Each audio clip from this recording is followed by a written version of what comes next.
I'm Sniti, your French educator from Master French with Sniti, and today we are going to start with the part 2 of Q&A of lesson number 6, that is Les Amis de Caroline. It means the friends of Caroline, and it is the chapter of Apprenons le Français part 1, which is published by the Saraswati House. So in the part 1 of Q&A of lesson number 6, we have completed them till the question number 4, and today we are going to start with the question number 5 to question number 8. So now, without any further ado, let us start. So let us first read the question number 5, that is mettez la forme de l'article défini qui convient.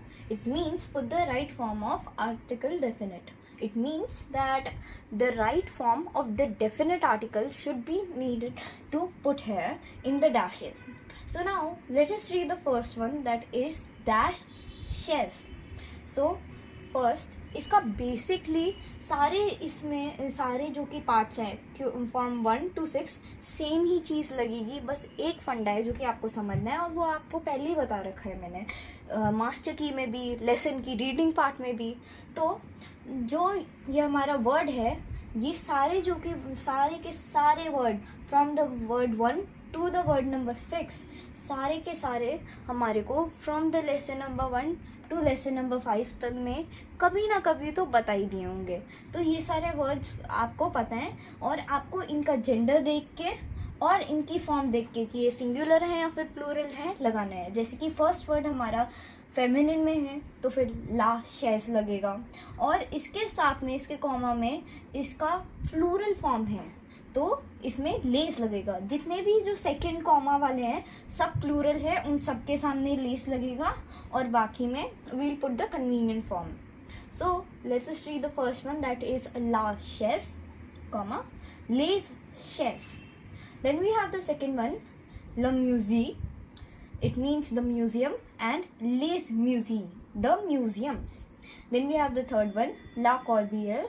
It means the basket, and we have les corbières. It means the baskets. So my bad, I pronounced one thing wrong. That is, it is corbière, not corbière. My bad. Then we have the fourth one, that is l'horloge. It means the clock. And then we have les horloges, the clocks. The fifth one is l'élève. It means the students.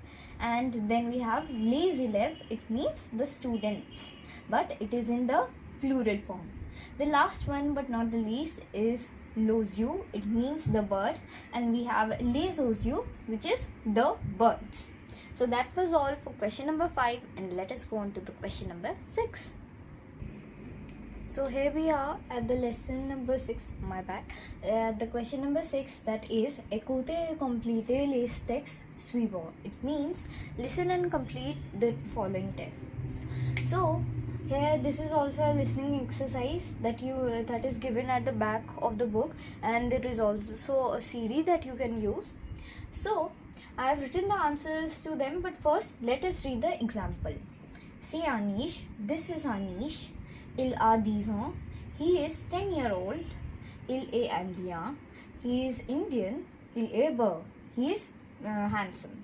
So beautiful cannot be written here, as if we see to the gender, it is masculine. And how do we know that? The reason for this is that firstly, the subject pronoun is masculine, il, and secondly, we can also see it from the nationality that it is in masculine. If it would have been in feminine, then another N and E would have been added here. So he is handsome. So now let us go to the first part, that is say Caroline, C apostrophe, so we need to fill it. Say Caroline, this is Caroline, elle est française, she is French. Elle est française, my bad. And then we have elle est grand, she is big. Elle a 10 ans, she is 10-year-old. The second one is that c'est un étudiant. It means this is a student. Il s'appelle Pedro. His name is Pedro, or he is called Pedro. Il est espagnol. It means he is Spanish. Il a 11 ans. He is 11-year-old. Then we have the third one, which is c'est une étudiante. this is a student, and now both of them are student only. They both mean the same. Just the difference is that this sentence, this whole paragraph, it is in the masculine version, and this whole paragraph will be in the feminine version. As you can see, the indefinite article yun is used here, and here is used here, that differentiates between them. And then we have the spelling. No e is added to the end, but here e and e is added. So now this sentence next to that is Elle s'appelle Sonia. Her name is Sonia.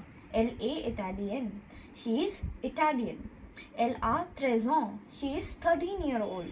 Elle est belle. She is beautiful.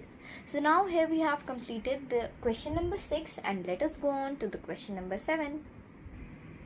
So now here we are at the question number 7, and let us read it out. Écoutez et complétez les phrases. It means listen and complete the phrases.